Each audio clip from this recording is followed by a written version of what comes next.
माहिर माशियात डॉक्टर अक़दस हमारे साथ इस वक्त मौजूद हैं। डॉक्टर साहब, बहुत शुक्रिया आपका भी वक्त देने के लिए। सर, अच्छी खबर है, बहुत कम ऐसा होता है कि आवाम को इतनी बड़ी जो है खुशखबरी दी जाए, इतना बड़ा रिलीफ दिया जाए, लेकिन इस दफ़ा ऐसा हुआ है कि 40 रुपये का रिकॉर्ड जो है हमने देखा है कि कमी हुई है पेट्रोल की कीमतों में। क्या कहना चाहेंगे, इसके असरात किस हद तक पॉजिटिवली पाकिस्तान की इकॉनमी पर और आम आदमी पर मुरतब होंगे? अभी हाल ही में जो ये 40 रुपए की कमी की गई है गवर्नमेंट की तरफ से, मैं इसका खैर मकदम करता हूँ। मैं इसलिए इसका खैर मकदम करता हूँ क्योंकि हमने देखा है कि पाकिस्तान में जो अफरात ज़र है या इन्फ्लेशन, उससे आम लोगों की ज़िंदगी में एक भूचाल सा आया हुआ है। अभी जो लास्ट सितंबर ख़त्म हुआ है उसमें इन्फ्लेशन 31.4% के ऊपर थी।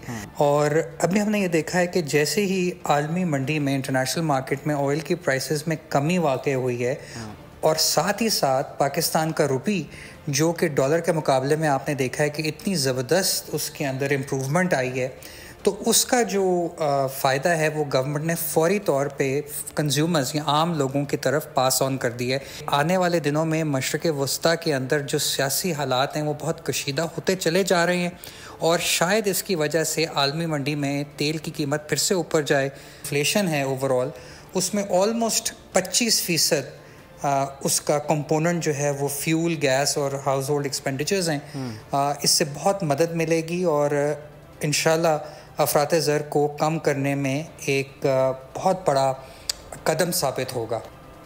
ठीक, तो मल्टीपल फैक्टर्स हैं जो कि अप्लाई होते हैं और इसके बाद जो पॉजिटिव इम्पैक्ट्स हैं वो भी होपफुली कि आवाम के लिए जो है खुशी का बायस बनेंगे। बहुत शुक्रिया, डॉक्टर अक़दस अफजल हमारे साथ मौजूद थे। सब्सक्राइब करें और बेल दबाएं ताकि कोई खबर रह न जाए।